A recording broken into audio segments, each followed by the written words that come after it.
దేవునికి స్తోత్రం. ప్రియులారా, నూతన సంవత్సర శుభాకాంక్షలు. అవును ప్రియులారా, గడిచిన సంవత్సరము దేవుడు మనందరినీ కాచి కాపాడి మరొక కొత్త సంవత్సరము దయాకిరీటంగా ఇచ్చినందులకును మరియు ప్రభు వచ్చి పర్యంతము తన రెక్కల నీడలో కాచి కాపాడి భద్రపరిచి నడిపించుగాక. ఆమేన్. అందుకే ప్రభు ఈరోజు మనతో ఒక్కసారి గడిచిన దినములను లేదా కాలమును తిరిగి చూడు అని అంటున్నాడు. ఎందుకు చూడాలి అని ఆలోచించక, దేవుడు 7 రోజులు తన మాట ద్వారా సర్వసృష్టిని సృజించిన తర్వాత ఒక్కసారి వెనుకకు తిరిగి తన పని అంతట్లో ఏదైనా లోపము ఉన్నదా అని పరిశీలించగా ఏ లోపము లేనిదిగా కనిపించగా ఎంతో తృప్తితో విశ్రాంతిని తీసుకున్నాడు. అవును ప్రియులారా, దేవుడు ఆదియందు సృజించిన సమస్తము అలనాడు దేవుడు ఏర్పరిచిన పనులను, కక్షలను, గమనములను, పరిస్థితులను సరైన సమయంలోనే ఇప్పటికీ చేయుచున్నవి. ఎందుకనగా ఉదాహరణకు భూమిని, సూర్య చంద్ర నక్షత్రములను సృజించినప్పుడు నిర్ణయించిన ఏర్పరిచిన కక్షల్లోనే, గమనంలోనే ఇప్పటికీ ప్రయాణిస్తూ ఉన్నవి. అలాగే సర్వసృష్టి వాటికి నిర్ణయించిన పనులను సకాలంలోనే చేయుచున్నవి. అందుకే దేవునికి తన పని తనకే తృప్తినివ్వక తనకు తానే రైట్ను కొట్టుకున్నాడు. ఎందుకనగా మరి ఎవ్వరూ ఆయన పని సరైనదని చెప్పనవసరం లేదు కనుక. మరి అయితే మనము ఎలా జీవించామో చూచి రైట్ను కొట్టడానికి మన దేవుడు మనకు పైగా ఉన్నాడు.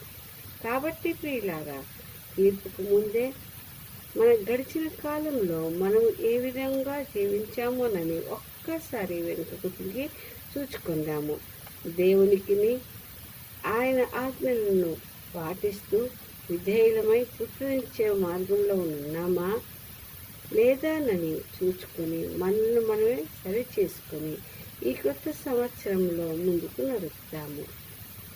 ఇది కాక మనల్ని మట్టితో సృజించి తన జీవాయువును, తన తోడును, సహవాసమును, తన వనంలో ఉండటకు స్థానమునిచ్చినప్పటికీ దేవునికి మనకు మధ్యలో సైతానుడు దూట ద్వారా లోకంలోనికి నెట్టబడి పాపంలో పడిపోతుండక మరలా మనపై కనికరపడి కృపతో తిరిగి తన మరణ పునరుద్ధానముల ద్వారా సైతాన్పై విజయమును పొంది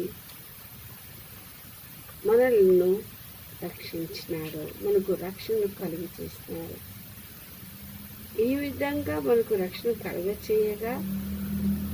చేసినాక తిరిగి పడిపోకుండా ఏ విధంగానైతే సొలొమోను మహారాజు దేవునికై తాను కట్టిన దేవాలయ నిర్మాణమును పూర్తి చేసిన తర్వాత ఒక్కసారి వెనుకకు తిరిగి తాను కట్టించిన దేవాలయంను దేవుడు తనకు చెప్పిన విధముగానే దాన్ని పూర్తి చేసినందుకై తృప్తి నుండి సంతోషంతో దేవుని అందులో నివసించి ప్రార్థించు వారినెల్లా ప్రార్థనను విని అంగీకరించి కృపతో కనికరముతో వారిని దర్శించి సహాయం చేయమని ప్రార్థించి వేడుకున్నాడు.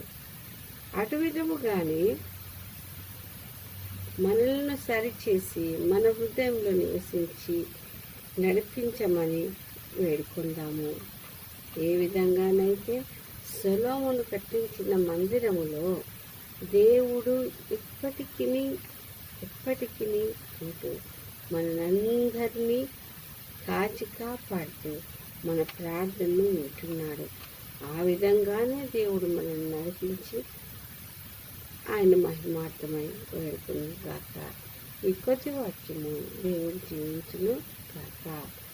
ఆమేన్, ఆమేన్, ఆమేన్.